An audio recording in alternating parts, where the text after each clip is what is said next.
أعوذ بالله من الشيطان الرجيم بسم الله الرحمن الرحيم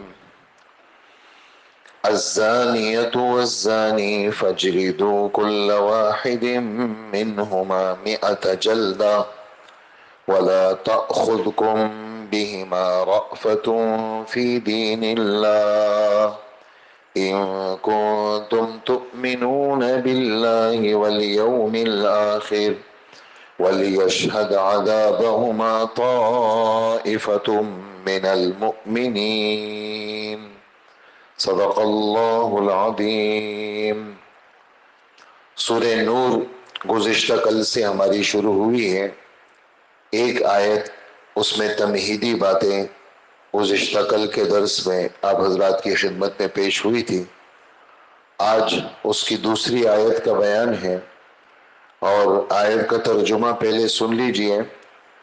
زنا کرنے والی عورت اور زنا کرنے والے مرد دونوں کو 100 کوڑے لگاؤ، اور اگر تم اللہ اور آخرت کے دن پر ایمان رکھتے ہو تو اللہ کے دین کے معاملے میں ان پر ترس کھانے کا کوئی جذبہ تم پر غالب نہ آئے، اور یہ بھی چاہیے کہ مومنوں کا ایک بڑا مجمع ان کی سزا کو کھلی آنکھوں سے دیکھے۔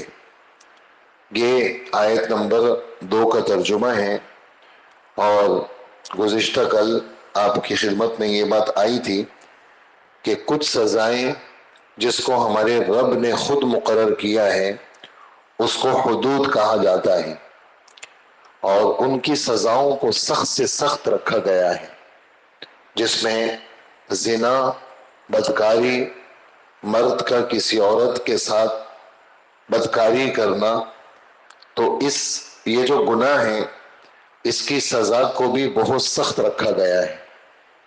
اور اگر غور سے دیکھا جائے پوری دنیا کے اندر کہیں پر بھی اگر فساد ہے اور امن بگڑا ہوا ہے تو اس میں پیچھے کسی عورت کے ساتھ حرام تعلقات کا ہاتھ ہوا کرتا ہے۔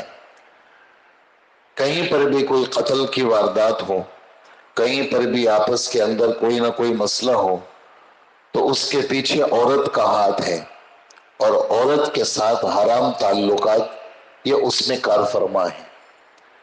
اور یہ گناہ جتنا سخت ہے اتنی ہی اس کی سزا کو سخت رکھا گیا ہے۔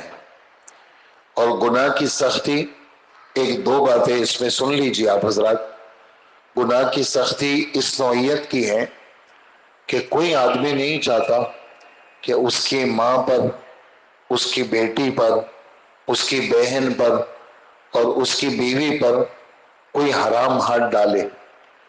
آدمی، ایک شریف انسان، وہ اپنی جان کی پرواہ کیے بغیر اس سامنے والے آدمی کے قتل کے در پہ ہو جاتا ہے، اور اپنی جائیداد، اپنا پیسہ، اپنا سب کچھ وہ گنوا دیتا ہے، بس اس کی جان لینا اس کا مقصود بن جاتا ہے کہ اس نے میری فلانے کے اوپر حرام ہاتھ کیوں ڈالا، اور وہ کسی طریقے سے اس کو زندہ دیکھنا نہیں چاہتا۔ معلوم یہ ہوا کہ کسی شریف آدمی کے نزدیک اس کے مال کی، اس کی عزت کی، اس کی چیزوں کی کوئی حیثیت نہیں ہے، اس کی عزت کی حیثیت ہے۔ وہ اپنی عزت کے اوپر ہاتھ ڈالنے کو گوارا نہیں کرتا۔ یہ تو کافر ہیں، کافروں کی چیزیں پھیل گئی ہیں اور مسلمان اس میں ملوث ہو گئے، تو وہ غیرت اور حیا کا عنصر مسلمانوں سے گھٹ رہا ہے۔ ورنہ ایک شریف آدمی وہ اس بات کو کسی صورت میں گوارا نہیں کر سکتا۔ نمبر 2، بدکاری اور زنا ایک ایسا جرم ہے جس سے نسب کسی صورت میں قائم نہیں رہ سکتا۔ نسب کا مطلب، آدمی، ہم اپنی ماں کو ماں سمجھتے ہیں اور اپنی بہن کو بہن کا درجہ دیتے ہیں، اپنی بیٹی کو بیٹی کا درجہ دیتے ہیں، اور جب اس طرح کی چیزیں مکمل عام ہو جاتی ہیں تو پھر یہ رشتے ختم ہو جاتے ہیں۔ ماں ماں نہیں رہتی، بہن بہن نہیں رہتی، بیٹی بیٹی نہیں رہتی، چونکہ وہ چیز ہی نہیں ہے تو پھر ایسا بھی ہو سکتا ہے کہ وہ بہن بھی کبھی نکاح میں آ جائے، ایسا بھی ہو سکتا ہے کہ ماں بھی آ جائے۔ کیوں؟ اس لیے کہ نسب ہے ہی نہیں۔ جب نسب نہیں ہے تو زنا سے بھی زیادہ سخت چیزیں سامنے آ جائیں گی کہ آدمی اپنی ماں سے شادی کرے گا۔ اور یہ بات جناب رسول اللہ صلی اللہ علیہ وسلم نے اپنی حدیثوں میں فرمائی ہے کہ ایسا زمانہ بھی آئے گا، ایسا زمانہ بھی آئے گا کہ قیامت کے قریب زمانوں میں جو بنی اسرائیل پہ جو زمانہ آیا تھا، اور بنی اسرائیل پہ جو زمانہ آئے گا، تمہارا زمانہ ان جیسا ہوگا جیسے ایک چپل دوسرے چپل کے بالکل برابر ہوتا ہے، اس میں تھوڑا سا بھی فرق نہیں ہوتا۔ تو تمہارا زمانہ بنی اسرائیل کے زمانے جیسا بالکل برابر سرابر ہوگا، یہاں تک کہ بنی اسرائیل وہ اپنی ماں کے ساتھ کھلم کھلم منہ کالا کرتے تھے، ایسے ہی میری امت میں بھی ہوگا کہ لوگ اپنی ماں کے ساتھ منہ کالا کریں گے۔ یہ الفاظ حدیث کے ہیں اور اللہ کے رسول نے فرمائے۔ تو یہ جب زناکاری سے نسب خراب ہو جاتا ہے تو اس سے یہ مفاسد آتے ہیں۔ نمبر 3، بدکاری کی وجہ سے عالم کا امن تباہ ہو جاتا ہے۔ مال کے ذریعے سے یہ سلسلہ کم ہے، لیکن عورت کے غلط استعمال کی وجہ سے اور عورت کے ساتھ بدکاری کی وجہ سے کسی صورت میں امن باقی نہیں رہتا۔ فساد کی کہیں پر بھی آپ بنیاد دیکھیں گے، جڑ دیکھیں گے، وہاں یہ چیز نظر آئے گی اور یہ چیز کار فرما ہوگی۔ اسی وجہ سے وہ قانون جو عورت اور مال اس کے صحیح انداز سے حفاظت کر سکے، عورت اور مال اس کے صحیح انداز سے حفاظت کر سکے، وہی قانون پوری دنیا کے اندر امن لا سکتا ہے۔ اور اگر مال اور عورت کی صحیح حفاظت نہیں ہوئی تو پھر کسی صورت کے اندر دنیا میں امن نہیں آ سکتا۔ تو یہاں پر ہم نے یعنی زنا کی ساری خرابیوں کو ذکر کرنا مقصود نہیں ہے، صرف چیدہ 2-3 باتیں وہ آپ کی خدمت میں ہم نے پیش کر لی کہ زنا کتنا گندا جرم ہے اور کتنی گندی بیماری ہے جس کی وجہ سے نسب خراب ہو جاتا ہے اور آدمی اپنی سب چیزیں گنوانے کو تیار ہوتا ہے، سامنے والے کی جان لینا اس کا مقصود بن جاتا ہے اور پوری دنیا کے اندر امن خراب ہو جاتا ہے، خاندانوں تک نسلوں تک وہ دشمنیاں چلتی ہیں۔ اس وجہ سے ہمارے رب نے یہاں پر ابتدا فرمائی ہے کہ بدکاری کرنے والی عورت اور بدکاری کرنے والا مرد اس کو 100 کوڑے حکام سے خطاب ہے، لوگوں سے خطاب نہیں ہے کہ ہر آدمی آسمانی قانون کو ہاتھ میں لے لے اور خود جناب کاروائی کرے، میں دیکھتا ہوں میں کاروائی کروں گا، نہیں، یہ حاکموں سے خطاب ہے کہ تم نے ایسا کرنا ہے، تم نے ایسا کرنا ہے، تم نے یہ، اور تم نے کسی پر ترس نہیں کھانا، تم نے کسی پر ترس نہیں کھانا۔ اگر تمہارا اللہ پر آخرت پر ایمان ہے تو یہ سزاؤں کا نافذ کرنا تمہارے ذمہ ضروری ہے، اگر تم نافذ نہیں کرو گے تو تم خدا کے نزدیک مجرم ہوگے۔ تم نے کافروں کا حکم نہیں لینا، کافروں کا قانون نہیں نافذ کرنا، تم نے تو اللہ کا حکم نافذ کرنا ہے۔ اور پھر مسلمانوں کا ایک بڑا مجمع وہ دیکھے اس سزا کو، اس سزا کو دیکھے تاکہ ان کو عبرت ہو کہ بھائی ایسا اگر کسی اور نے ایسا گناہ کیا تو دیکھو اس طرح کی ذلت اور رسوائی کا سامنا کرنا ہوگا۔ پھر اس میں یہ والی بات کہ زنا کرنے کے اندر عورت کو کیوں پہلے ذکر کیا، حالانکہ قرآن پاک کا دستور یہ ہے کہ عورت کو چھپایا گیا ہے، یا ایھا الذین آمنوا، مردوں کا ذکر کر کے عورت کو شامل کیا گیا۔ کیوں؟ عورت کی ذات کے اندر کیا ہے؟ چھپنا ہے۔ عورت کو ہمارے رب نے یوں ظاہر نہیں کیا، کسی عورت کا نام بھی ہمارے رب نے نہیں لیا سوائے مریم کے، اور وہ بھی کسی خاص وجہ سے لیا ہے، ورنہ عورت کا نام بھی ہمارے رب نہیں لیتے قرآن میں۔ حضرت مریم کا نام بھی لیا، وجہ عورت کی ذات میں پردہ ہے،